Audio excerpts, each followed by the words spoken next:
بەناوی خوای بەخشندەی میهرەبان سڵاوتان لێبێت بەڕێزان لە بەرنامەی ئەمڕۆ قسە لەسەر پرسی هەڵبژاردنەکان وەروە دۆخی سیاسی و ئابووری هەرێمی کوردستان دەکەین و قسە لەسەر چۆنێتی بەشداریکردنی پێکاتەکانیش دەکەین لە هەڵبژاردننی خولی شەشەمی پەرلەمانی کوردستان هەروە باز لە پەیوەندەکانی هەرێم لەگەڵ بەغداد دەکەین و باز لە دۆخی سیاسی هەرێمیش دەکەین بێمانداری بەڕێز ئایدن معروف هەندامی مەکتەبی سیاسی بەرەی تورکمانی هاوکات بەڕێزیان وەزیری هەرێمیشە بۆ کاروباری پێکاتەکان سەرسەر ئەم پرسانە دەکەین شێوازی بەشداریکردنیشیان وەکو بەرەی تورکمانی لە هەڵبژاردننی داهاتووی پەرلەمانی کوردستان کاگایدن سوپاسی بەڕێز دەکەین سوپاسی ئامادەبوون دەکەین ئەگەر سەرەتا لە پرسی هەڵبژاردنەکانەوە دەست پێ بکەین دیارەکەی هەڵبژاردننی خولی شەشەمی پەرلەمانی کوردستان ئەنجام دەدرێت و ئایا بەم زوانە مەرسومەی لەلایەن سەرۆکی هەرێمەوە دەردەکرێت بۆ هەڵبژاردننی خولی شەشەمی پەرلەمانی کوردستان؟ بەڵێ پێشەکەی زۆر سوپاسان دەکەین کە ڕێز و ساڵالمەیە بۆ کەناڵی پەیام. بەڵێ بابەتی هەڵبژاردن بابەتێکی گرنگە و هەستیارە بۆیە پێویستە کە تەوافق و ڕێککەوتنی هەبێت و لەسەر ئەم بابەتە لە ئێستادا کە گرنگە کە هەڵبژاردن بکرێت و بە بەشداری هەموو لایەنە سیاسەکان و بە پێکاتەکانیشەوە ئەمە گرنگە لە عینی کاتیشتە لە ئێستادا دیارە ڕێککەوتن هەیە کە لەسەر بابەتی هەڵبژاردن هەموو لایەنە سیاسەکان لەگەڵدان کە هەڵبژاردن بکرێت و لەوانەیە لە کاتێکی نزیکتە کە مەرسومێک بڕیارێک دەبچێت لە سەرۆکایەتی هەرێم کە تایبێت ببێت و بە ڕۆژی هەڵبژاردننی پەرلەمانی خولی شەشەمی کوردستان ئەمە لەوانەیە کە لە بیدایەتی یان لە ناوەڕاستی مانجی دە ئەم ساڵدا هەڵبژاردننی پەرلەمانی کوردستان بکرێت و ئێمە وەکو پێکاتەکان وەکوونەتەوەی تورکمان وەکو لایەنی سیاسی تورکمانیش لەگەڵدان کە هەڵبژاردن بکرێت و لە کاتی خۆیدا بکرێت و کە بە بەشداری هەموو لایەنە سیاسەکان و پێکاتەکان بکرێت و ئەمە زۆر بۆ خەڵکی هەرێم گرنگە و بۆ هەموو پێکاتەکانی گرنگە بۆیە پێویستە کە وتم کە هەڵبژاردن کە هەندێکی نیشتیمانی هەیە بۆیە پێویستە بە تەوافق و ڕێککەوتین هەبێت و لەسەر ئەم پرسە لە ئێستا دەکە دیارە لایەنەکان لەسەر ئەم بابەتە ڕێککەوتنیان هەیە و تەوافقیان هەیە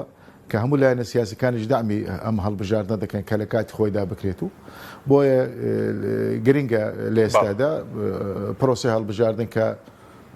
بۆ هەرێمی کوردستان بۆ هەموو لایەنەکان بەڵێ ئەوەی کە بەڕێز ئەنای مەکتەبی سیاسی بەرەی تورکمانیشی وەکو لایەنی سیاسیش پەیوەندیتان پێوە کراوە لە سەرۆکایەتی هەرێمەوە لە 15دا لەو بڵێن ناوەڕاستی مانگیدە لەو دەوروبەرە هەڵبژاردنەکە بکرێت چونکە ئێستاندێک باسی ناکۆکی تا ئێستاش ناکۆکی بینی یەکێتی و پارتی دەکەن لەسەر وادەی هەڵبژاردنەکە یەکێتی دەڵێ زووتر بکرێ پارتی بڵێن درەنگتر بکرێ وەکو لایەنی سیاسیش پەیوەندیتان پێوە کراوە کەی دەکرێت؟ یعنی ئەم لێستادا کۆمسیۆنی باڵا لە بژەکانی عێراق ڕۆژێکی پێشنیار کردووە کە 5 ئایلول پێشنیاری کردووە کە بۆ پەرلەمانی کوردستان لە ئێستا دەکە دیارە لەو ماوەیەدا کۆمسیۆنی باڵا لە بژاردنەکان وتی ئێمە ناتوانین لەم کاتەدا هەڵبژاردن بکرێن پێویستمان بە 4 مانگدا هەیە لەبەرەوە ئێستا دەکە ئەم بڕیارە کە مەرسومێت تایبەت دەبێت بە سەرۆکایەتی هەرێم کە لە وەزیفەی سەرۆکایەتی هەرێمە کە ئەمە دیارە ئەویش کە پێشتریش کە بەڕاوێژ لەگەڵ لایەنە سیاسەکان کە ڕاوێژی کردووە و کە ئەمەش ڕێی هەموو لایەنەکانی وەرگرتووە و بەڵام لێرەدا کە وتم کە ڕێی پارتی و یەکێتی زۆر گرنگە لەو بابەتە دیارە لایەنەکانی تریش کە هەموو لایەنەکەش لە ئێستادا هیچ گرفتێکیان نییە کە ڕێی جیاوازێکیان نییە لەسەر کاتی هەڵبژاردندا لەوانەیە لە کاتێکی نزیک لە داهاتوودا لە کاتێکی نزیکی داهاتوودا کە لەوانەیە مەرسومێک لە سەرۆکایەتی هەرێم دەربچێت و کە تایبەت بە ڕۆژی هەڵبژاردن ئەویش لەوانەیە لە مانجی ناوەڕاستی مانجی دەی بێت و ئەم ساڵدا ئەمە کە وتم کەوە زیاتر پێویستی بە ڕێککەوتن تەواپەکەیە لە ئێستا دەکە لەسەر هەڵبژاردن باوەڕ ناکەم هیچ گرفتەکە بێت نێوان لایەنە سیاسیەکان ئەم لایەنەکان لەگەڵدان کە بەڕێکەوتن و بە تەوافق بکرێت و ئێستا گەیشتە مەرحەلەی ئیجابی و کە هەنگاوەکان باشە و بەرەو باش دەڕوات و ئینتزاری مەرسومی سەرۆکایەتی ئەکرێت و بەڵێ کاگەیدنم ئەو زانانەی کە لای بەڕستێ پێشبین دەکرێت لە چەند ڕۆژی داهاتوو ئەو مەرسومە دەربکرێ هەندێک چکە کۆمیسیۆن بە سەرۆکی کۆمیسیۆن هەڵبژاردنەکانی عێراقیش باسی لەوە کردبوو سەرۆکایەتی هەرێم پێی گوتون لە مافتێ مەرسومێک دەربکە هیچ زانێرێکی فەرمی پشتڕاستکراوە هەیە لەو بارەوە لە چەند ڕۆژی داهاتوو مەرسومەکە دەربکرێ یعنی من هیچ زانیارێکم نییە بەڵام قسەکان و لێدوانەکان کە بڕیارەکانی کۆمسیۆنی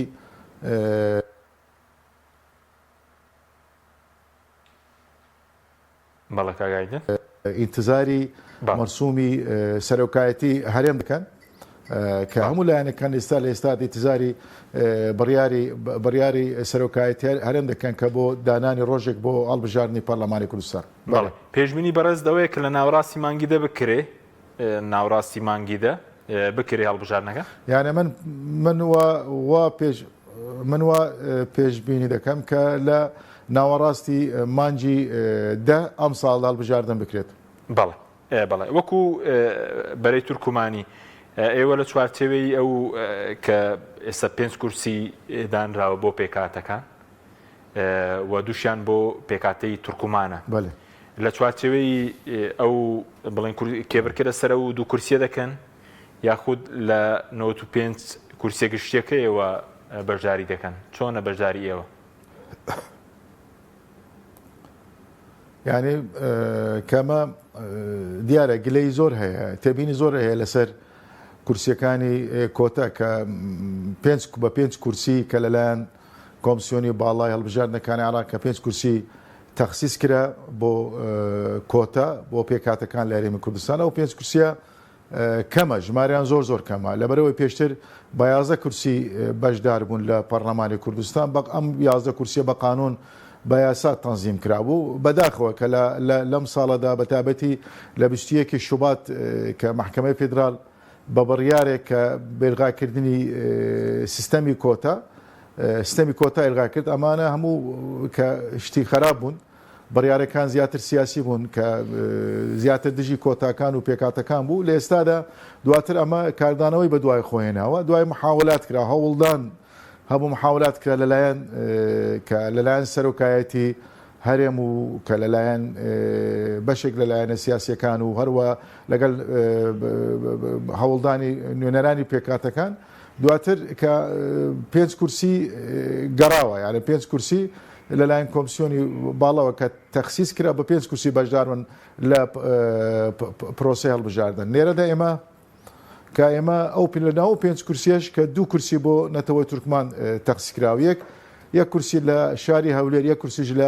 لە شاری سلێمانی ئێمە گرفتمان نییە یان لە شاری سلێمانی با نوێنەرایەتی وایە لە شارچکەی کفری با نوێنەرایەتی نەتەوەی تورکمانە بێت لە پەرلەمان کوردستان بەڵام ئەو کورسیەکە یەک مەقەت تەخسیس کرایە لە شاری هەولێر بۆ نەتەوەی تورکمان زۆر کەمە یان بە ژمارە زۆر کەمە ئەمە لەبەرەوەی نەتەوەی تورکمان نەتەوەیکی ئەسیلە و گرنگە و لەسەر ئاستی عێراق و لە هەرێمی کوردستان کە زۆرینەی نەتەوەی تورکمان لە دوای کەرکووک لە مرکزی هەولێرە لە سنتەری شاری هەولێرە لەبەرەوەی ئەمە یەک دووش کە دابشکردنەکە کۆتای دابشکردنی کۆتەکە لەسەر ئاساس جوغرافیاش ئەمەش هەڵە ببوو ئەمە زیاتر لەسەر ئاساسی حەزبی بووە و بەبێوە پرسی بە ئێمە بکرێتەوە یعنی بەکەمکردنەوەی کورسی و وایە بێلغاکردنی سیستەمی کۆتا وایە دابشکردنی کورسی کۆتە هیچ سیەچیان ئەمانە پرسی و ڕاوێژ بە نوێنەرانی پێکاتەکان نەکراوە ئەمە هەڵەیەکی گەورە بوو لەبەرەوەی کە ئێمە ئێستا تێبینیمان هەیە و بڕیارمان داوە کە ئێمە ئەو ژمارەیە کە بۆ تورکمان دانراوە لە شاری هەولێر کە یەک مەقەت کەمە و ئێماڕاتی دەکەنەوە ئەمە لێستا دەکە بڕیارمان داوە لە دەرەوەی سیستەمی کۆتا بەشدار بین لە پرۆسی هەڵبژاردن وەکو بەرێ تورکمانی کە ئێمە بەشداردن بەو شێوازەیە بەڵام لە دەرەوەی جەبهەی تورکمانی هەیە کە بەشێک لەلایەنە سیاسەکانی تورکمان لە ناو سیستەمی کۆتادا بەشدار دەبن یعنی ئەمە لە شاری هەولێر ئەمە ڕێ ئێمەیە و کە ئێمە لەگەڵەداین کە لە دەرەوەی کۆتا بەشدار بین لەبەرەوەی لە سیستەمی کۆتا غەدەشی زۆر کراوە لە نەتەوەی تورکمان ئێمە بڕیارمانداوە لە دەرەوەی کۆتا بەشدار بین لە پرۆسی هەڵبژاردن. بەڵێ یعنی کاک ئەیدنەوە کوبەرەی تورکمانی ئیش لەسەرە و دوو کورسیە ناکەن جاچی لە هەولێر بێ چی لە سلێمانی بێ دەتانەوێت لە 95 کورسیەکە کورسی ئێمە لە شاری هەولێر بۆمە گرنگە کە وجودی تورکمان لە شاری هەولێر زۆر گرنگە کە لە ئێستادا لە شاری هەولێر کە پێکەوە ژیانێکی باشە نێوان نەتەوەکان کە تایشێکی باشە لە نێوان نەتەوە و ئاین و ئاینزانەکان ئەمە زۆر گرنگە. هەولێر شاری هەولێر سنتری پێکەوە ژیانی نەتەوەکان و ئەدیانەکانە هەروەتر کە وجودی نەتەوە تورکمان لە شاری هەولێر زۆر گرنگە بۆ تورکمانەکان بۆیە پێویست ئێمە کە دەبێت ئەم پێکەوە ژیانە زیاتر بەهێز بکەین ئێمە کە ئەو لایەنە سیاسانش کە لەناو سیستەمی کۆتا بەشدار بوونەوەیە بەشدار دەبن ئەمە هیچ گرفتمان نییە ئەمە ئازادن چۆن تەعامل دەکەن بەڵام ئێمە وەکو جەبەی تورکمانی لە شاری هەولێر کە ئێمە لە دەرەوەی سیستەمی کۆتا بەشدار دەمین لە پرۆسی هەڵبژاردن وەکو لیستی بەرەی تورکمانی بەشدار دەمین لە پرۆسی هەڵبژاردن. بەڵێ وەکو ژمارەی تورکمان دیارە لە پارێزگای هەولێر چەند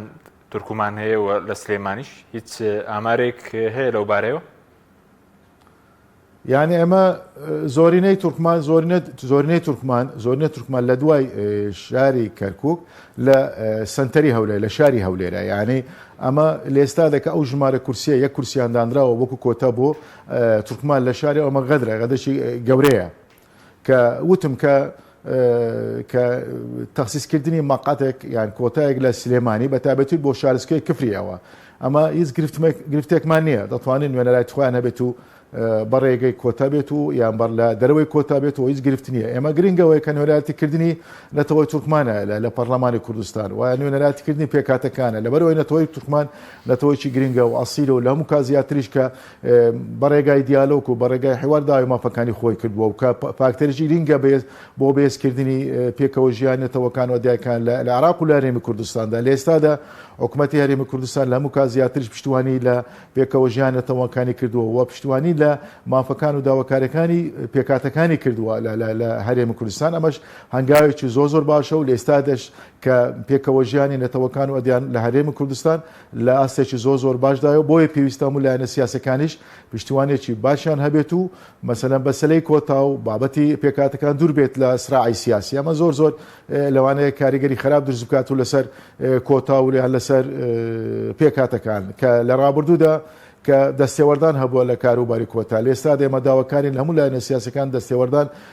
نەکرێت و لە کاروباری کۆتا لەبەرەوەی کورسیەکان زۆر ئەکەمە و کە دوو مەقەت بۆ پێکاتەی نەتەوەی تورکمان و کلدان سریان ئاشی لە سلێمانی و دوو مەقەت لە هەولێرە بۆ نەتەوەی تورکمان و بۆ براکرستیانەکان یەک مەقەتیش دەدەوە کە بۆ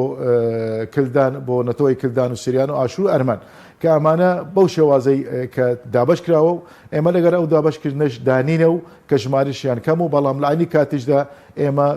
کە ڕاچاوی مراعاتی ڕەوشی سیاسی هەرێمی کوردستان دەکەین کە ئیستیقراری سیاسی هەرێمی کوردستانی عێراق بۆ ئێمە زۆر گرنگە لەسەر ئەوە سازش ئێمە بەشدار دەمین لە پرۆسی هەڵبژاردن. بەڵێ وەکو ژمارەیان پێشتر بەڕێز لێدوانێکدا بوو 400,000 وەکو دەنگدەر تورکمان هەیە لە سنووری هەولێر یاخود بەگشتی لە کوردستان یعنی دەنگدار بەڵێ کاک من نەموتوە دەنگدار وتم نزیکەی 400,000 هاوڵاتی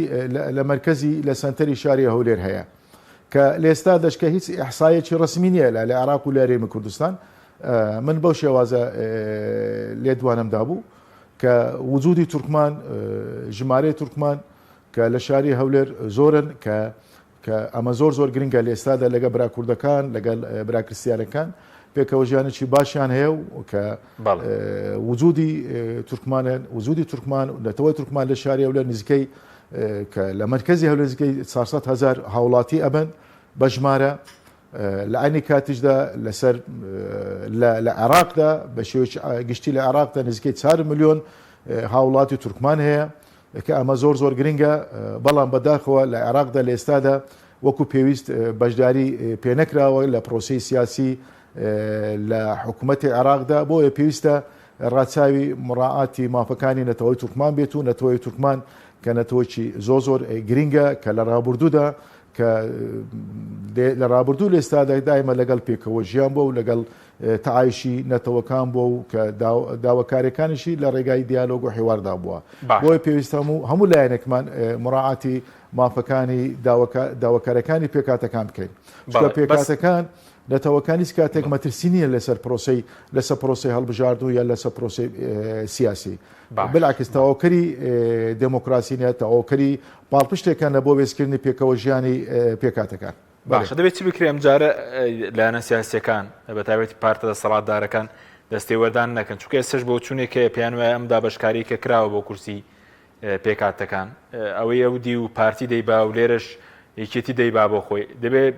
چی بکرێ بۆی کە دوور بخرێن لە ملای سیاسی چووکە لە ڕابردوودا تێوگلانێکە بوو بەشی زۆری کورسی پێکاتەکان بۆ مەوەسی سیاسی بەکارهاتووە دەبێت چی بکرێ لە ماڵبژاردنە لێرەدا ینی گرنگە کە لەسەر ئاستی عێراقدا زانە من لێرەوە تاکی دەکەم لەسەر ئاستی عێراق سیستەمی کۆتا سەرکەوتنە بوو لە هەڵبژاردنەکانی ڕابوردە لە پەرلەمان عێراق دەستێوەردان زۆر کرا لە کاروباری ڕاستەخۆ دەستێوەردان کرا لە کاروباری کۆتا کا بۆ بەرژەوەندی لایەنە سیاسەکان لە ئێستادا ئەو تعایش و پێکەوە ژیانە باشە هەیە لە هەرێمی کوردستان کە سیستەمی کۆتا سیستەمێکی باش بوو لە هەرێمی کوردستان کاموو لایەنە سیاسەکان دامێکی و پاڵپشتێکی باشیانە بوو کە لە ئێستادا کە پارتی ڕۆڵێکی باشیە بوو کە لە دامکردنی کۆتا و وەگەڕاندنەوەی 5 کورسی بۆ کۆتاکان و بۆ نەتەوەکان ئەمە زۆر گرنگ بوو هەروەتر ڕۆلی جەنابی کاک مەسعود بارزانی و ڕۆڵێکی زۆر باش و ئیجابی هەبوو لە پشتیوانیکردنی نێتەوەکان و لە پشتیوانیکردنی سیستەمی کۆتا و گەڕاندنەوەی کە دووبارێکە گەڕاندنەوەی سیستەمی ئەو سیستەمە کۆتای و 5 کۆتایە بۆ بەرژەوەندی و کۆتاکان و بۆ بەرژەوەندی نێتەوەکان لێرەدا کە مووقفی لایەنە سیاسەکانیش تر باش بوو کە ئێمە داواکاری لە هەموو لایەنە سیاسەکان کە لە داهاتوودا بە شێوەیەکی باشتر و کاراتر دامی کۆتا بکەن و یا دامی پێکەوە ژیانی نەتەوەکان بەبێ ئەوەی دەستێوەردان بکەن یعنی دەستێوەردان ینی بەڕێز وتت کە ئەم دابشکردنە نەبێتە کە دابشکردنی حزبی و بۆ بەرژەوەندە حزبەکان ئەمە شتێکی باش نابێت و یعنی دامکردنی لایەنە سیاسەکان بۆ کۆتاکان لەسەر ئەساسی بۆ بەرژەوەندی نەتەوەکان بێت و لە ئێستادا هەموو لایەنە سیاسەکان لە هەرێمی کوردستان هیچ کاتێک هیچ لایەنێک سیاسێک دژی نەتەوەکان نەبووە دژی پێکاتەکان نەبووە یعنی بەعکس هەموو دامی پێکەوە ژیانیان کردەوە و دامی نەتەوەکانیان کردەوە پێکاتەکانیان کردەوە و لێرە زۆر گرنگە یعنی ئێمە وەکو لایەنی سیاسی وەکو بەرەی تورکمانی لە ئێستادا کە پەیوەندیمان باشە لەگەڵ پارتی و پەیوەندێکی باشمان هەیە لەگەڵ پارتی و عینی کاتیش لەگەڵ یەکێتی و لەگەڵ کۆمەڵی ئیسلامی و لەگەڵ بزوتنەوەی ئیسلامی و لەگەڵ یەکگرتووی ئیسلامی و لەگەڵ لایەنە سیاسەکانی تریش کە پەیوەندێکی باشمان هەیە و لەسەر ئەساسی ئەو پەیوەندە لەسەر ئەساسی پەیوەندیەکانە کە ئەمە زۆر گرنگە کە بۆ بەرژەوەندی هاوڵاتیانە بۆ بەرژەوەندی پێکاتەکانە بۆ بەرژەوەندی هەموو خەڵکی هەرێمی کوردستانی عێراق لەبەرەوەی پێویستە لایەنە سیاسەکان لە داهاتوودا لە هەڵبژاردننی داهاتوودا دەستێوەردان لە کاروباری کۆتانەکان لەبەرەوەی ئەو ژمارەکە دانرا و 5 کۆتایە تەوزیع کراوە لەسەر ئەساسی جۆغرافی چکە ئێمە ئیمانیشمان بەو تەوزیعکردنیە لەبەرەوە دەزانێت ئێمە دووبارە دەستێوەردان دەکرێت بۆیە پێویستە گرنگە کە هەموو لایەکمان پاڵپشت بین بۆ بێزکردنی کە پێکەوە ژیانی پێکاتەکان بەڵێ بەزەوەی باسی پارتیت کە ئێستا لە ڕابردوو گلەیی زۆرە بوو لە پارتی کە بەشی زۆری کورسی پێکاتەکانی بەکارهێناوە جا لە پرۆسی سیاسی بێ لە ململانی لێوان لایەنە سیاسیەکان بێ لەندێک پرسی پەرلەمانی بێت ئەم جارە دەبێت پارتی ویکێتی واز بێنن بڵێ ئەم جارە کە یەکێتی شاتۆتە سەر یاخود چاوەڕی باشتر بوون دەکەن وڵای ئەمە مەسەلە وەکو نەتەوەکان وەکو پێکاتەکان ئێمە حەز ناکەین ببینێ تەرەف لەنێوان کێشە سیاسەکان یعنی ئێستا لەنێوان یعنی ئێمە دەمانێت ببینێ فاکتەرێکی باش بۆ چارەسەرکردنی بابەتەکان وایە ئەو کێشە سیاسە لەنێوان لایەنە سیاسەکاندا هەیە ئێمە تەرەف نینە نامانێت کەس لایەنێک ئەمە بکاتە تەرەف کە لە ماوەی من لێرەش تاکید دەکەمەوە کە کە لە ماوەی کە لە دوای ئەوەی کە محکمەی فێدرال هەڵسا بە ئیلغاکردن سیستەمی کۆتا لە دوا و کارداوانەی بە دوای خوان یەک لە مووقفەکانی من لێرە تاکید دەکەمەوە دووبارێکە مووقفی پارتی زۆر باش بوو کە لە گەڕاندنەوەی سیستەمی کۆتەوە دامی نەتەوەکانی کرد و دامی پێکەوە ژیان نێتەوەکانی کرد ئەمە زۆر گرنگە و وەلایەنەکانی تریش لە مام شێوە کە دامیان کرد لێرەدا ئێمە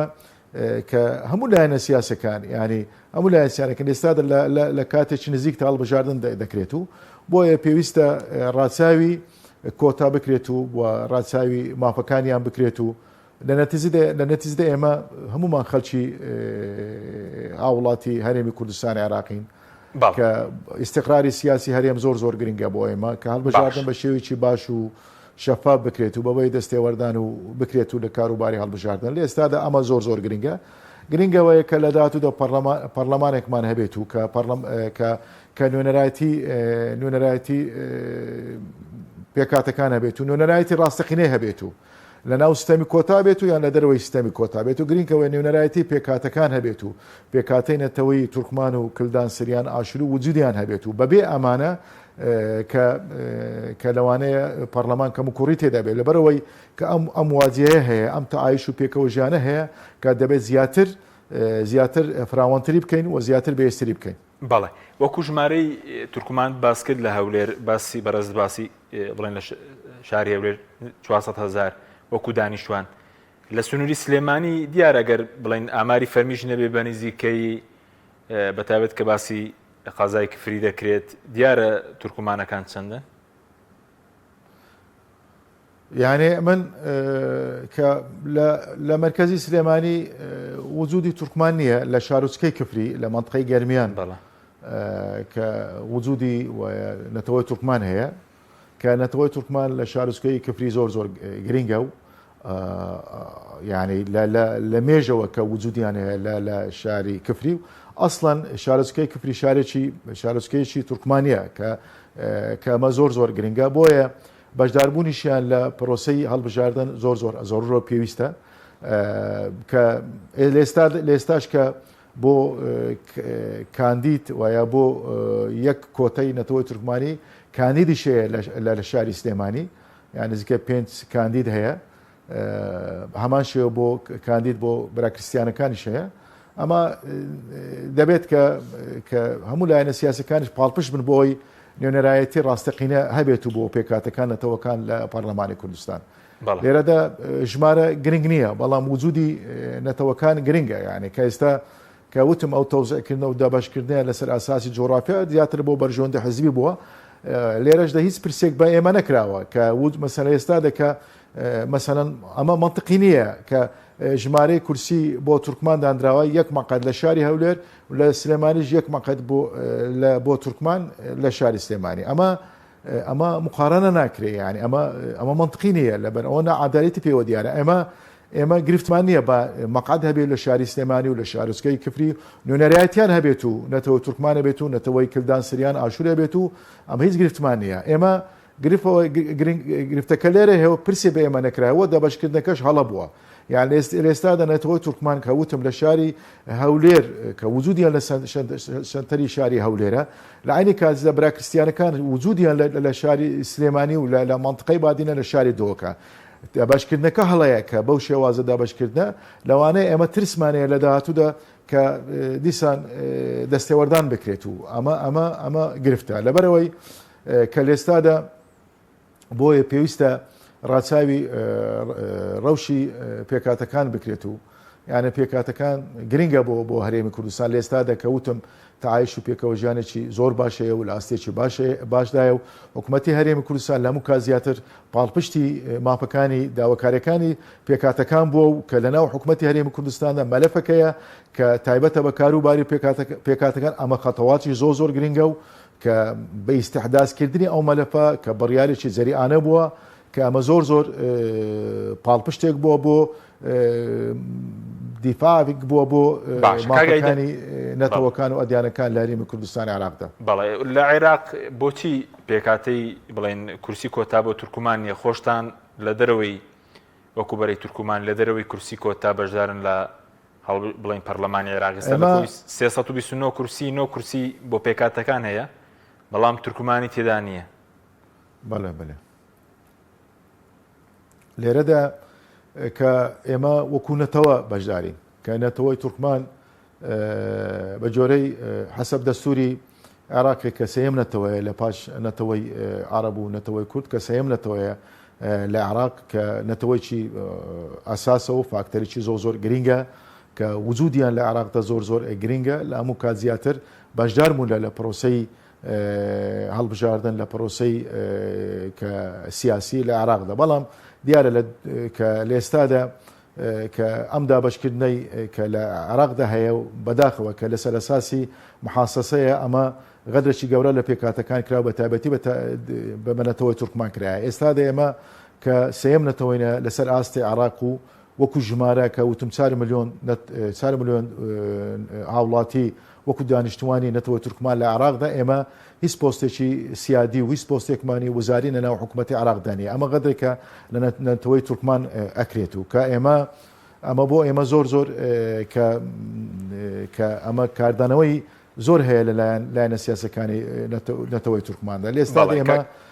کە نۆ کۆتا هەیە لە پەرلەمانی عێراق لە ئێمە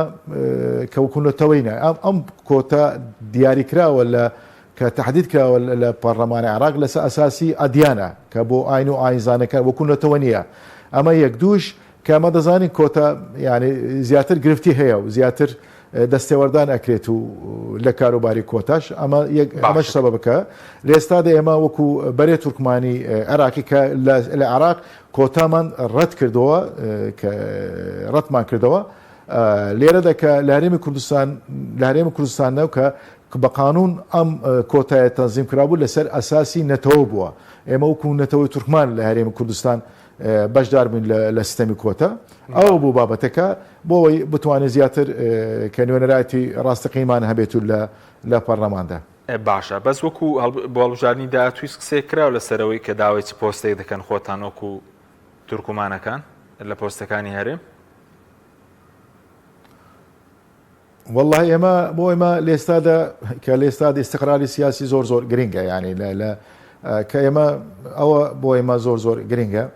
بەشداربوونێکی باشە بێت و لە پرۆسی هەڵبژاردن و هەڵبژاردن بکرێت و هەموو لایەنەکان بەشدار بن و بە هەڵبژاردن بە شەفافیت بکرێت و پاک و بێگەرد بێت و یعنی هەموو لایەنەکان بەشدار بێت و کە ئەمە زۆر گرینگە کە ئەمە پاڵپشتەکە بۆ استقراری سیاسیش لە هەرێمی کوردستان ئێمە بۆ لە ئێستادا ئێمە بۆ ئێمە ئەوە گرنگە. باشە سەبارەت بە کەرکووکیش ئێستا پرسی کێشەیە لە نێوان لایەنەکان بۆ پارێزگاری کەرکووک بازدەوە کرابوو کە ڕێکەوتنێک کرابێ لە بینی بەرەی تورکمانی و پارتی و چەند لایەنێکی عەرەبی بۆ پارێزگاری کەرکووک بۆی کە بە نۆرە پارێزگاری کەرکووک وەربگرن سەرەتا پارتی دوایی تورکمان و دواتریش عەرەب. ئەمە کراوە یاخود یەکلا دەکرێتەوە پۆستی پارێزگاری کەرکووک؟ یان ئێستادا کەرکووک بابەتێکی زۆر هەستیارە کە بۆیە من هەمجار ئەوە تاکید دەکەمەوە دەبێت لەگەڵ کەرکووک بابەتی کەرکووک زۆر باستیارەوە تەعامل لەگەڵدا بکرێت و بۆیە پێویستە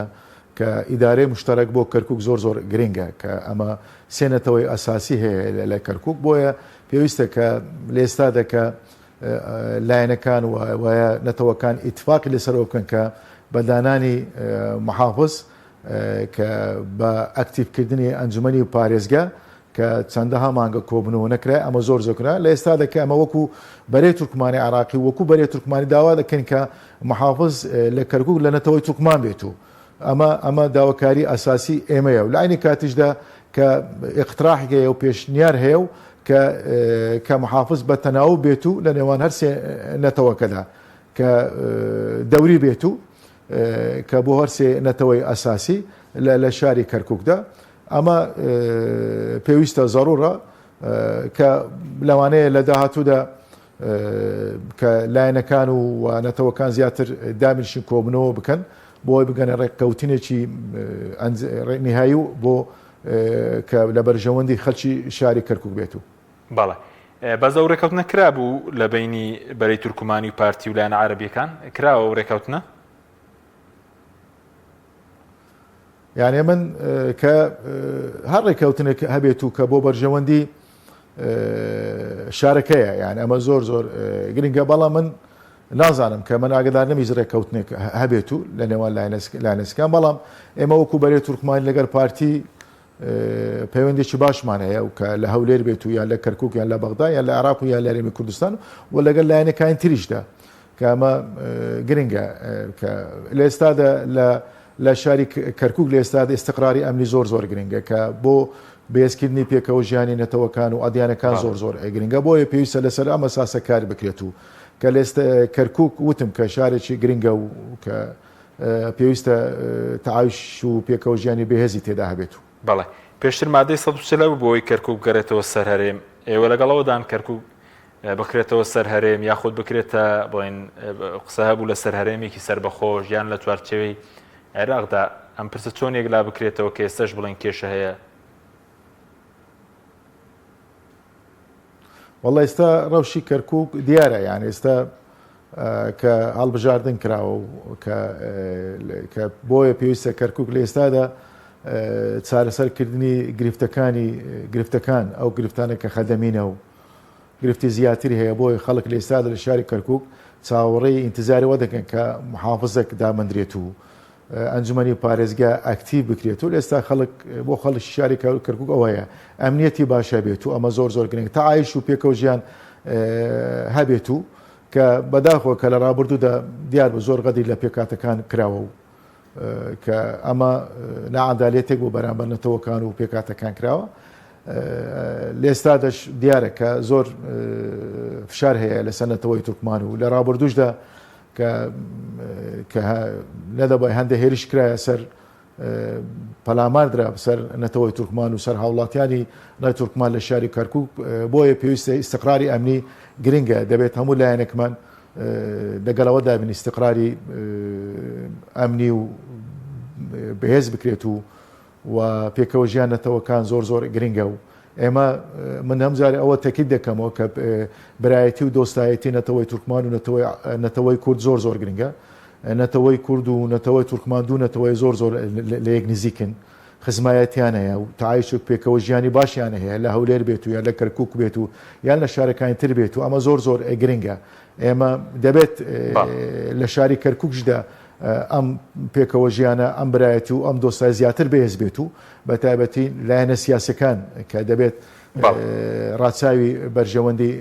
مافەکانی نەتەوەکان بکەن لە شاری کەرکووک لە ناوچەکەدا. بەڵێ سوپاس دەکەین. چەند پرسیارێکمان ماوە بە کورتی بە حکومەوەی کە بەڕێز وەزیری هەرێمیشی بۆ کاروباری پێکاتەکان خەڵکی کوردستان چاوەڕێی موچەشە، باز لەوە دەکرد لەم ڕۆژاندا موچەی لیستی موچە ڕەوانەی بەغداد بکرێ، موچەی مانگی 6 و چارەسەر دەبێت کێشەی موچە ئەوەندەی کە بەڕێز داگەداربی بە بانکیکردنەکە کەوتۆتە سەر پێ. یان لێستادا من ئەوەندە دەزانم کە ئیتفاق کراوە لە بینی هەولێر و بەغدا کە هەموو سەرێ مانگ موچەی خەلچێرم لەلایەن موچەی فەرمانبەرانی خەلچێم لەلایەن بەغداوە ڕاوانە بکرێت و باوەڕ ناکەم ئەو مانگەشی گرفت و مەشاکل هەبێت و کە ئێمەش ئینتیزاری لایەنی عێراق دەکەین، حکوومەتی عێراق دەکەین، ئەوەیە بابەتەکە. بەڵێ کێشەیەک هەبوو لەسەر موچەیە زامنیەکان تا ئێستا بڵێن موچەی مانگی 5 نەگەشتووە بەرەو چارەسەر دەڕواوەی کە ئەو ڕێکەوتنی کە کرابوو ئەو بەرەو چارەسەر بەلێت بەرەو هیچ گرفتێک نامێ بەرەو چارەسەر دەڕوات، ئەویش بەرەو چارەسەر دەڕوات. بەڵێ ئەی سەبارەت بە گرفتێک نابێت. بەڵێ سەبارەت بە نەوتی هەرێم دیارەکەی هێنار دەکرێتەوە، هیچ بەرەو پێشچوونێکەیە لە پرسی نەوتی هەرێم؟ یعنی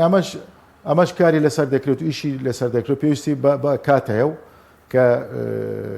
کە ئێستادا و کە لەوانەیە لە داهاتووشدا کۆبنەوەکان زیاتر بکرێت و بەو بابەتە لەلایەن هەرێمەوە هیچ گرفتی نییە و بەڵام زیاتر کە لەلایەنی عێراقیە و گرفتەکە زیاتر لەلایەن عێراقیە و کە دیار ئێستا و گفتوگۆ و دیالۆژی بەردەوامە لەسەر ئەم بابەتە. بەڵێ سەبارەت بەرەگەی گەشە پێدانەوەندەی کە بەڕێز ئاگادار بیت پێشتر وابڕیار بووکەنێتەوە هەرێم کە لە بەڵێ بەندەری فاو دەست پێ دەکات بۆ تورکیا و دواتریش بۆ وڵاتانی ئەوروپا، گۆڕاوە نەخشەکە هیچ شتێکی تازە هەیە لەبارەی ڕێگەی گەشە پێدان؟ والله پرۆژەی گەشە پێدان پرۆژەی زۆر گرنگە. ئێمە لەگەڵەدان کە ئەم پرۆژەیە کە بە هەولێریش داخل بکرێت و دۆکیش داخل بکرێت و ینی هەرێمیش ناوە پرۆژەی دەهبێت و لەسەر ئەوە ساسەش کار کراوە و ئیش دەکرێت و لە داهاتوشدا زیاتریش کە ئەمە پرۆژەکە زیاتر فراوانتر دەکرێت و کە منوا ئابینم کە هەولێر و دۆک و ینی مووسلیش داخل دەبێت ناو پرۆژەکە کەرکوشت ناو پرۆژەکەش داخل دەبێت و ئەمە پێویستە و زۆرۆرە یعنی ئەمە گرنگە و ئیش لەسەرەوەش دەکرێت و یعنی بەرەو ئیجابی دەڕوات. بەڵێ دەوێت بەم زوانە بکەوێتە بواری جێبەجێکردنەوە چونکە باز دەکەێتە ئێستا لەن عێراق و بڵێن بودجێ بۆ تەرخان نەکراوە پێشبینی دەکرێت بەم زوانە یاخود ڕێگری نییە بۆ جێبەجێکردنی؟ باوەڕ ناکەم لە داهاتووی هیچ ڕێگریەکە بێت و لەبەرەوەی ئەو پرۆژەیە لە بەرژەوەندی ناوچەکەیە و لە بەرژەوەندی خەڵکی عێراقیشدایە. بەڵێ باشە با دوو پرسیاری تریش لێ بکەم بەسەر پەیوەندی هەرێم و تورکیا ئێستا پەیوەندێکە چۆنە بۆ پێشتر ڕەزەب تەیب ئەردۆغانی شاد بۆ هەولێر وەکو بەرەی تورکمانیش هەوڵێکتان داوە لە بینی بەڵێ لە بینی یەکێتی و پارتی لە بینی یەکێتی و بڵێن تورکیا بۆ پرسی فڕۆکەخانەی سلێمانیش کە دەمێکە داخراوە؟ یعنی ئێمە وەکو نەتەوەی تورکمان کە لە عێراق و لە هەرێمی کوردستان لەم کات زیاتر کە ئێمە بووینە فاکتەریشی باش بۆ بێزکردنی پەیوەندیەکانی بەغدا و لەگەڵ ئەنقەرە لەگەڵ هەولێر لێستادا کە پەیوەندیەکانی هەولێر لەگەڵ ئەنقەرادا لە ئاستێکی زۆر باشدایە و ئەمەش کە لە هەموو ڕووەکەوە لە ڕووی سیاسیەوە لە ڕووی دیبلۆماسیەوە لە ڕووی پەیوەندیەکانی تیجاری و اقتصادیەوە ئەمە زۆر گرنگە کە تورکیا وڵاتێکی زۆر گرنگە وڵاتێکی کە لە هەموو کاتە سەختەکان لە ڕابردوودا دامی هەموو پێکاتەکانی کردو و دامی عێراقی کردو و دامی هەرێمی کوردستانی عێراق کردووە و بەبێ جیاوازی کە ئەمە زۆر گرنگەوە لە ڕابردوودا کە دامی پێکاتەکان و نەتەوەکانی کردووە لە هەمووشیانەوە لە سەر هەمووشیانەوە کە دامی گەورەی هەبووە بۆ نەتەوەی تورکمان بۆ وڵاتی تورکیا زۆر گرنگە وڵاتی تورکیا بۆ نەتەوەی تورکمان بۆ ئێمە بۆ پێکاتەکان زۆر گرنگە ئێمە لە هەموو لەگەرەوە داین لە هەموو کات زیاتر پەیوەندیەکان باش بێت و لێستاش کە لە دوای سەردانەکەی فەخامەتی سەرۆکی کۆماری وڵاتی تورکیا کە بەڕێز ڕەجەب تەیب ئەردۆغان کە سەردانی باغدا کرد و دواتر سەردانی بۆ شاری سلێمانی کردو کە ئەمە سەردانی فەخامەتی بەڕێزیان کە ئەمە زۆر گرنگە کە ئیتیمامدانی وڵات تورکیایە بە هەرێمی کوردستان و بە تایبەتی شاری هەولێر ئەمە زۆر گرنگ و تایبەتمەندی خۆی هەیە و ئەم پەیوەندیانە پێویستە زیاتر بەهێز بکرێت و وتم کە وڵای تورکیا بۆ ئێمە زۆر گرنگە. بەڵێ بە کورتی بێ لەگەڵ سلێمانی هیچ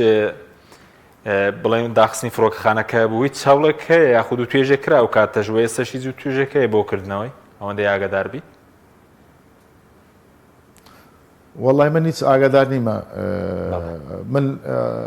بەس ئەوەن دەزانم کە پەیوەندیەکانی کە هەولێر و باغدا لە ئاسێکی زۆر باشدایە و وڵاتی تورکیا بۆ ئێمە زۆر گرنگە کە سەردانی بەڕێز فەخامەتی ڕەجەب تەیب ئەردۆغان سەرۆکی کۆماری وڵاتی تورکیا بۆ هەولێریش ئەمە تایبەتمەندێتی خۆی هەبوو ئیتیمامدانە بە پەیوەندیەکان لەگەڵ هەولێر و هەرێمی کوردستانە. بەڵێ سوپاس دەکەین کاک ئایدن معروف ئەندای مەکتەبی سیاسی بەرەی تورکمانی کە لە هەولێرەوە لەگەڵمان بووی هەروە وەزیری هەرێمیش بۆ کاروباری پێکاتەکان سوپاس دەکەین. سوپاس بۆ بینەرانی بەڕێز سوپاس بۆ هاوکارانم خواتان لەمان.